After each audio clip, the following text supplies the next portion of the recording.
गणेश जी ने क्यों ठुकरा दिया तुलसी माता के विवाह का प्रस्ताव। जो सुमिरत सिद्धि होई गण नायक करिबर बदन। करु अनुग्रह सोई बुद्धि राशि शुभ गुण सदन। भावार्थ, जिन्हें स्मरण करने से सब कार्य सिद्ध होते हैं, जो गुणों के स्वामी और सुंदर हाथी के मुख वाले हैं, वही बुद्धि की राशि और शुभ गुणों के धाम श्री गणेश जी मुझ पर कृपा करें। क्यों गणेश पूजा में तुलसी का भोग वर्जित है? क्यों एक दूसरे के श्राप से पीड़ित है तुलसी और गणेश? कैसे बनी देवी तुलसी एक पौधा? सनातन धर्म में तुलसी माता घर घर पूजी जाती है। जगन्नाथ भगवान श्री कृष्ण को तुलसी के बिना भोग ही नहीं लगता। हिंदू धर्म में तुलसी को सर्वाधिक पवित्र तथा माता स्वरूप माना जाता है। आयुर्वेद की दृष्टि से भी तुलसी को औषधीय गुणों वाला पौधा माना जाता है तथा इसे संजीवनी की संज्ञा दी गई है। शास्त्रों में तुलसी को मां लक्ष्मी कहकर पुकारा गया है। वैज्ञानिक दृष्टिकोण से भी तुलसी के पत्तों का सेवन अनेक रोगों के उपचार में काम आता है। अनेक ग्रंथों में भी तुलसी की महिमा का बखान हुआ है। परंतु क्या आप जानते हैं कि विष्णु प्रिया तुलसी को भगवान गणेश की पूजा में निषेध क्यों माना गया है?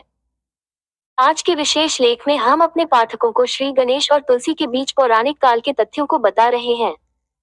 पद्म पुराण के श्लोक के अनुसार न तुलस्याग न दीपम, अर्थात तुलसी से गणेश जी की पूजा कभी न की जाए।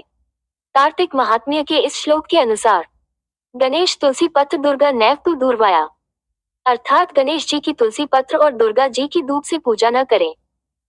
पवित्र तुलसी के गणेश पूजन में निषेध को लेकर शास्त्रों में एक दृष्टांत मिलता है। पौराणिक काल में गणेश जी गंगा तट पर तपस्या में विलीन थे।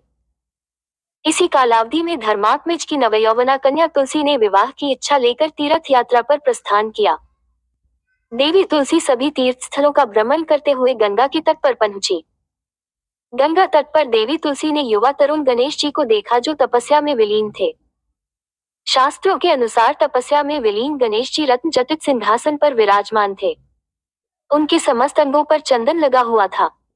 उनके गले में पारिजात पुष्पों के साथ स्वर्ण मणि रत्नों के अनेक हार पड़े थे। उनके कमर में अत्यंत कोमल रेशम का पीताम्बर लिपटा हुआ था। देवी तुलसी का मन गणेश जी की ओर मोहित हो गया। तब देवी तुलसी ने गणेश जी का ध्यान अपनी ओर आकर्षित करने हेतु उपहास किया। इस कृत्य से गणेश जी का ध्यान भंग हो गया।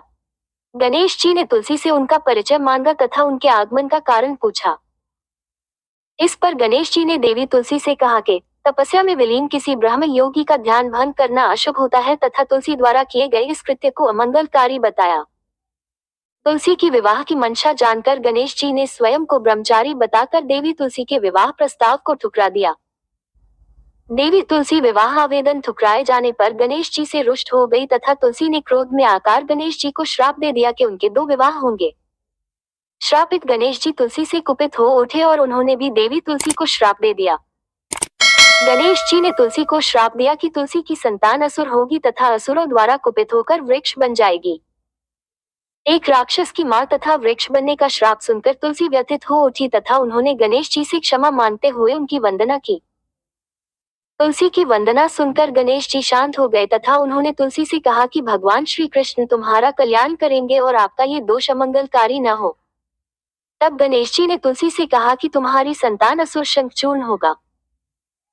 गणेश जी ने कहा कि हे तुलसी तुम वृक्ष के रूप में नारायण और श्री कृष्ण को प्रिय होगी तथा कलयुग में विश्व कल्याण हेतु मोक्षदायिनी देव वृक्ष के रूप पूजी जाएंगी, परंतु मेरे पूजन में तुम्हारा प्रयोग निषेध होगा।